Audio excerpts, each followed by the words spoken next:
Okay, seriously, why is the human body so terrible at sending clear messages? It's like it throws up these vague error codes, Mhm. like a check engine light that could mean your transmission shot, or maybe you just need wiper fluid. Right. It's the worst communication system ever. You get a pain in your back, you think, oh, it must be the mattress. Exactly. Or you feel full really quickly after eating and you just assume, well, I must have eaten too fast again. Uh-huh. And when you're talking about something sneaky like pancreatic cancer, which gets that awful nickname, the silent killer, those really vague signals are often the only warning you get before it's, well, pretty advanced. And that's really the heart of our deep dive today. Yeah. Look, the mission here isn't to make everyone paranoid. Absolutely not. It's about arming ourselves with knowledge. Yeah, becoming better detectives for our own bodies. Right. Treating those little clues we usually brush off, a bit of fatigue, a weird ache, like they might actually be important evidence because honestly, the earlier these dots get connected, the better the chances are. We're basically hunting for these subtle hints, the ones that are masters of disguise, looking just like everyday life stuff. We're calling them the sneaky stuff. Okay, let's kick off with number one. And this one sounds almost like a good thing at first, but it's actually a massive red flag. The unwanted diet plan. Huh. Yeah. Sudden, unexpected weight loss, like significant weight loss. You haven't changed your diet, you haven't started running marathons, but the pounds are just melting off. And the key thing to grasp here is why. The pancreas, right? It's like the grand central station for digestion and blood sugar. If it's compromised, like by a tumor, it just stops working efficiently. So it can't release the enzymes needed to break down food properly. Exactly. And it messes up your appetite signals, your nutrient processing goes haywire. That weight loss isn't planned dieting, it's often straight up malabsorption. Your body just isn't getting the fuel. Okay, that makes sense. And speaking of internal chaos, let's hit number two. This is another one that's easy to blame on something else, like pulling a muscle at the gym or sleeping funny. The traveling ache. hmm And this isn't usually a sharp stabbing pain. It's more of a dull, kind of gnawing, persistent ache. But the weird part is where it goes. The travel itinerary, you mean? Yeah, exactly. It often starts around the mid-abdomen, kind of near the belly button. But then it might do strange things like radiate over to the left shoulder. Or, and this is a really key detail, it can feel like it's going straight back, like through you, into your spine. Why does it do that? Go backwards. Well, think about the layout inside. Even a small tumor can be like, imagine a suitcase someone left right in the middle of a narrow hallway. It starts preluding on nerves, especially those running along the back wall of your abdomen. Okay, but hang on. My back hurts sometimes just from sitting at a desk all day. Yeah. How do you tell the difference? That's tricky. That's the million-dollar question, right? Context is everything. Often, if it's related to the pancreas, this pain feels noticeably worse after you eat. Oh, okay. Why? Because when you eat, your stomach expands, things shift around inside, there's less space. That increases the pressure directly on the tumor and those nerves it's already irritating. Got it. Got it. That actually makes a lot of sense. Sure. Clue number three. This one is often the point where people think, okay, something is definitely wrong. Yeah. Rusty plumbing problem. Jaundice. Yeah. Yellowing of the whites of the eyes, maybe the skin too. And urine turning a really dark, almost rusty or tea color. This sounds serious. It is, and it usually sends people to the doctor, which is good. But sometimes the initial thought is just, oh, it's a liver problem. The issue is purely mechanical, though, stemming from the anatomy down there. How so? Okay, so the bile duct, which carries bile from your liver, actually joins up with the pancreatic duct right before they both empty into the small intestine. If there's a mass, especially in the head of the pancreas, it physically blocks that shared exit ramp. Like a traffic jam. Yeah. So the bile can't get out. Exactly. It backs up, it spills over into the bloodstream, and that's what causes the yellowing, the jaundice. And there's another consequence. If bile can't get to the intestine, you can't digest fats properly. Right, leading back to malabsorption again. Precisely. Serious fat malabsorption. And, this is where some specific interventions sometimes come up. To deal with that immediate blockage, that sort of sludge buildup, specific bile salts can be used. We saw a mention of one called Todka. Todka? Yeah, Toddka. It's a type of bile acid that's apparently used sometimes to help clear out that congested material and get the plumbing flowing again, at least temporarily. Taken on an empty stomach, usually twice a day, it's a specific natural approach for that backup issue. Wow, okay. That's a really specific detail. So using something targeted to relieve the immediate symptom while figuring out the root cause makes sense. Let's move to number four, the digestive upset. We're talking chronic, unexplained diarrhea. hmm And this often ties back to clue number one, the poor absorption. Remember, the pancreas makes those crucial digestive enzymes. If the cancer is affecting that part of the gland, enzyme production tanks. But again, diarrhea is so common, everyone thinks, oh, I must have eaten something bad. Absolutely. And 99 times out of 100, changing your diet does fix it. The difference here, the sneaky part, is when it's persistent. It just doesn't respond like it should to the usual dietary tweaks. It just keeps going. Right. Which brings us to number 5, and this one feels like a really big metabolic warning sign. New-onset diabetes, especially later in life. Yeah, this is a classic. It's like the pancreas just gets exhausted. A tumor can directly mess with the islet cells, the ones that make insulin. Your body might compensate for a while, working overtime to handle blood sugar. Until it just can't anymore. Pretty much. The tumor keeps undermining things until the pancreas basically throws up its hands. Boom, suddenly your blood glucose levels shoot up and you get a diabetes diagnosis, often quite rapidly and without the typical slow progression you sometimes see. Okay, 2 more quick ones that are super easy to dismiss. Number 6, premature fullness. That feeling of being absolutely stuffed after just a few bites of food. And again, it's often mechanical. Lack of space, maybe impaired digestion starting.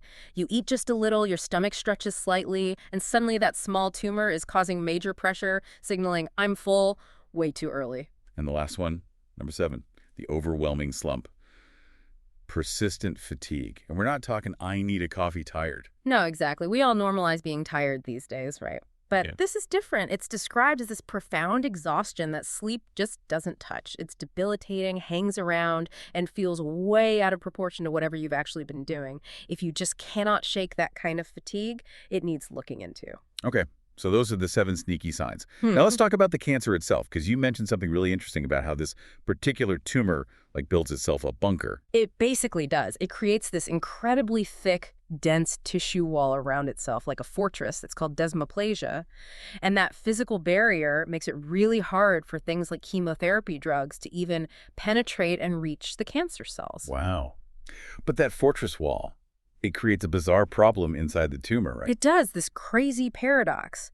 Because the dense wall restricts blood flow, it cuts off the oxygen supply inside the tumor, creates a hypoxic environment. Now, you'd think lack of oxygen would be bad for the cancer, maybe kill it off. Yeah, you would. But get this, it does the opposite. That lack of oxygen actually flips a switch. It triggers the cancer cells to become more aggressive, more likely to spread, to metastasize. It uses its own defense flaw as a signal to invade new territory. That is terrifyingly clever. It senses resources are low here, time to move out. Which kind of brings us to the risk profile. This thing usually shows up later in life, right? 40s, 50s, 60s. Yeah, that time lag is really important. It strongly suggests this isn't usually something that just pops up overnight. It points towards a connection with chronic, long-term inflammation that's been building up over decades, often right there in the pancreatic duct. So it's less like a sudden infection, more like a slow burn related to lifestyle. Very much so. Years of wear and tear, often linked heavily to food and lifestyle choices that drive inflammation. Okay, so what are the big controllable risk factors we know about? Smoking is a huge one, isn't it? Massive. Smoking tobacco significantly increases risk, like by 25% or more. Then you look at the metabolic side. Obesity and type 2 diabetes are major risk factors. And the common link there is often Inflammation. Both conditions are strongly tied to diets high in refined carbohydrates and sugar, which are major drivers of chronic systemic inflammation. And the pancreas, being this central metabolic organ, is right in the firing line when your body is constantly inflamed. makes sense. Alcohol too, right? Yes, heavy alcohol consumption is another big contributor to pancreatic inflammation and damage over time. And what about genetics? I know some people worry about family history. Genetics can play a role, definitely. There are certain gene mutations linked to higher risk. But interestingly, even with those genes, it often seems like they only get triggered or the risk becomes much higher if the person is also doing things like smoking heavily or has a really poor diet. It's like the lifestyle factors light the fuse. So it often comes back to managing those inflammatory triggers over the long haul. For many people, yeah, it underlines that this can be a disease rooted in years of that kind of repetitive stress on the system. Okay, all right. We've covered the sneaky symptoms, the tumors, scary defenses. Now let's pivot. We've maybe freaked ourselves out a little. Just a bit. So what can we actually throw at this problem? Yeah. What are the strategies? Since cancer loves resources, step 1 seems pretty obvious. cut off its favorite food. Absolutely. Sugar has got to go. It's like pouring gasoline on the fire for many cancers, including this one. It fuels proliferation. But beyond just what you eat, there's the win. Think about pancreas rest. Well, if you're eating 3 meals, plus snacks, maybe dessert, that poor pancreas is constantly working, churning out digestive enzymes, managing insulin.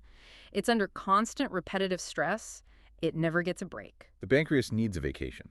It really does. So intermittent fasting is seen as a really effective way to just give the gland some downtime. Let it rest and recover, reduce that constant demand. Okay, and taking that idea even further, what about prolonged fasting, like multiple days? That comes up sometimes as a strategy. But wouldn't the body need fuel to fight something this serious? That's a really critical question. And yes, your immune system needs resources. But here's the interesting part about the metabolic battle with cancer. Cancer cells are often metabolically inflexible. They need certain things to replicate rapidly. Like what? Well, beyond just glucose for fuel, this cancer seems particularly greedy for the building blocks it needs to construct its cell membranes quickly. It prioritizes that. Prolonged fasting does more than just cut off the immediate sugar supply. It really restricts the availability of those essential building materials. It essentially starves the cancer of what it needs to build copies of itself, forcing it to slow down. Wow, so you're not just emptying the gas tank, you're cutting off the supply chain for building new cars. That's a great way to put it. You're limiting its ability to expand.